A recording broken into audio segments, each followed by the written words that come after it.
ನಮಸ್ಕಾರ, ವಾರ್ತಾ ಭಾರತಿ ಟಾಪ್ 20 ನ್ಯೂಸ್ಗೆ ಸ್ವಾಗತ. ಇವತ್ತಿನ ಪ್ರಮುಖ ಸುದ್ದಿಗಳ ಹೈಲೈಟ್ಸ್ ನಿಮಗಾಗಿ ಇಲ್ಲಿವೆ. ವಕ್ಫ್ ತಿದ್ದುಪಡಿ ಕಾಯ್ದೆಯ ಸಾಂವಿಧಾನಿಕ ಸಿಂಧುತ್ವವನ್ನು ಪ್ರಶ್ನಿಸಿ ಸಲ್ಲಿಸಿದ ಅರ್ಜಿಗಳ ಮುಂದಿನ ವಿಚಾರಣೆಯನ್ನು ಮೇ 5ಕ್ಕೆ ಮುಂದೂಡಿದ ಸುಪ್ರೀಂ ಕೋರ್ಟ್.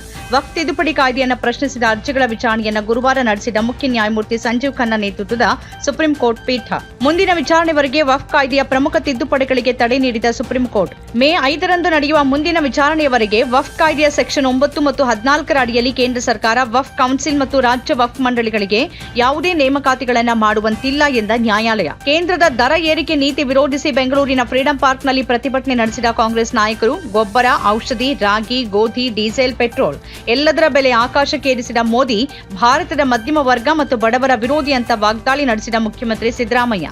ದೇಶದಲ್ಲಿ ಇಂಧನ, ಅಗತ್ಯ ವಸ್ತುಗಳು, ರಸಗೊಬ್ಬರ, ಚಿನ್ನ, ಸಿಮೆಂಟ್, ಕಬ್ಬಿಣ ಸೇರಿದಂತೆ ಪ್ರತಿಯೊಂದು ವಸ್ತುಗಳ ಬೆಲೆ ಏರಿಕೆಗೆ ಮೂಲ ಕಾರಣ ಕೇಂದ್ರ ಬಿಜೆಪಿ ಸರ್ಕಾರ. ಹೀಗಾಗಿ ಜನಾಕ್ರೋಶ ಏನಿದ್ರೂ ಬಿಜೆಪಿ ಸರ್ಕಾರದ ವಿರುದ್ಧ ವ್ಯಕ್ತವಾಗಲಿ ಅಂತ ಕಿಡಿಕಾರಿದ ಡಿಸಿಎಂ ಡಿಕೆ ಶಿವಕುಮಾರ್.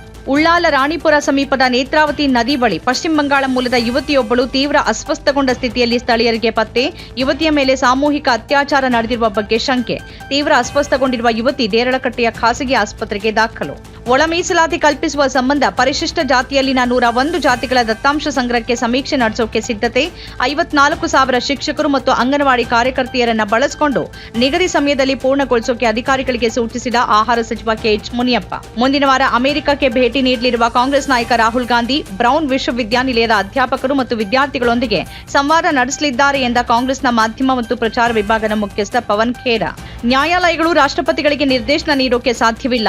ನ್ಯಾಯಾಂಗದ ವಿರುದ್ಧ ಉಪರಾಷ್ಟ್ರಪತಿ ಜಗದೀಪ್ ಧನ್ಕರ್ ವಾಗ್ದಾಳಿ.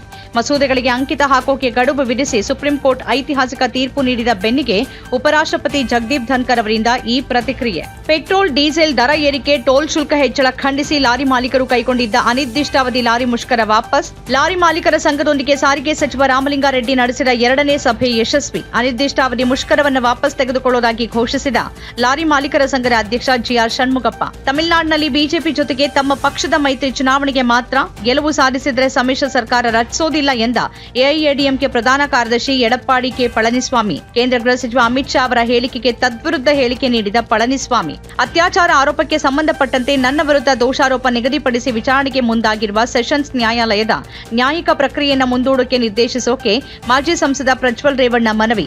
ಈ ಸಂಬಂಧ ಪ್ರಜ್ವಲ್ ರೇವಣ್ಣ ಸಲ್ಲಿಸಿದ್ದ ರಿಟ್ ಅರ್ಜಿಯನ್ನು ತಿರಸ್ಕರಿಸಿದ ಹೈಕೋರ್ಟ್. ಅಮೆರಿಕ ಸರ್ಕಾರ ತಮ್ಮ ವಿದ್ಯಾರ್ಥಿ ವೀಸಾಗಳನ್ನು ಕಾನೂನು ಬಾಹಿರವಾಗಿ ರದ್ದುಗೊಳಿಸಿದ ಬಳಿಕ ತಮ್ಮ ಸಂಭಾವ್ಯ ಗಡೀಪಾರು ವಿರುದ್ಧ ಮೊಕದ್ದಮೆಯನ್ನು ದಾಖಲಿಸಿದ ಭಾರತದ ಚಿನ್ಮಯ್ ದೇವರೆ ಅವರ ಲಿಂಕ್ಡ್ಇನ್ ಪ್ರೊಫೈಲ್ ಪ್ರಕಾರ ಅವರು ಮಿಚಿಗನ್ನ Wayne State University College of ಎಂಜಿನಿಯರಿಂಗ್ನಲ್ಲಿ ಪದವಿ ಪೂರ್ವ ವಿದ್ಯಾರ್ಥಿಯಾಗಿದ್ದಾರೆ. 52,000 ಖಾಸಗಿ ಹಜ್ ಸೀಟುಗಳನ್ನು ಹಠಾತ್ ರದ್ದುಗೊಳಿಸಿರುವ ಬಗ್ಗೆ ಕಳವಳ ವ್ಯಕ್ತಪಡಿಸಿ ಪ್ರಧಾನಿ ನರೇಂದ್ರ ಮೋದಿ ಅವರಿಗೆ ಪತ್ರ ಬರೆದ ತಮಿಳುನಾಡು ಮುಖ್ಯಮಂತ್ರಿ ಎಂಕೆ ಸ್ಟಾಲಿನ್. ಈ ಕುರಿತು ಸೌದಿ ಅಧಿಕಾರಿಗಳೊಂದಿಗೆ ಮಾತುಕತೆಯನ್ನ ನಡೆಸಬೇಕು ಮತ್ತು ಶೀಘ್ರವಾದ ಪರಿಹಾರ ಕಂಡುಹಿಡಿಯಬೇಕು ಅಂತ ಪ್ರಧಾನಿ ಮೋದಿಗೆ ಒತ್ತಾಯ.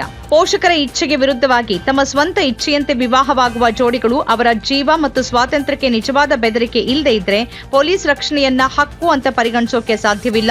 ಮಹತ್ವದ ಆದೇಶವನ್ನ ನೀಡಿದ ಅಲಹಾಬಾದ್ ಹೈಕೋರ್ಟ್ ಪೀಠ.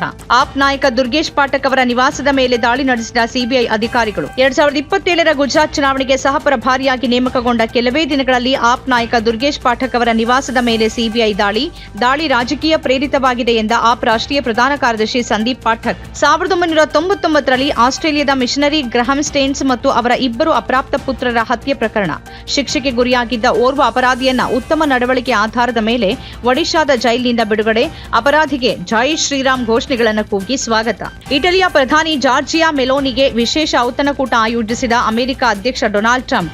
ಅಮೆರಿಕದ ಪ್ರತಿಸುಂಕದ ಬರೆಯಿಂದ ಪಾರಾಗೋಕೆ ವಾಷಿಂಗ್ಟನ್ ಮತ್ತು ಯುರೋಪ್ ನಡುವೆ ಕೊಂಡಿಯಾಗಿ ಕೆಲಸ ಮಾಡಲಿರುವ ಮೆಲೋನಿ. ಇಸ್ರೇಲ್ ವಿರುದ್ಧ 2023ರ ಅಕ್ಟೋಬರ್ನಲ್ಲಿ ಆರಂಭವಾದ ಕದನದಲ್ಲಿ ಒತ್ತೆ ಇರಿಸಿಕೊಂಡಿದ್ದ ರಷ್ಯಾದ ಪ್ರಜೆಗಳನ್ನು ಬಿಡುಗಡೆ ಮಾಡಿದ ಹಮಾಸ್ಗೆ ಧನ್ಯವಾದ ಹೇಳಿದ ಅಧ್ಯಕ್ಷ ವ್ಲಾಡಿಮಿರ್ ಪುಟಿನ್.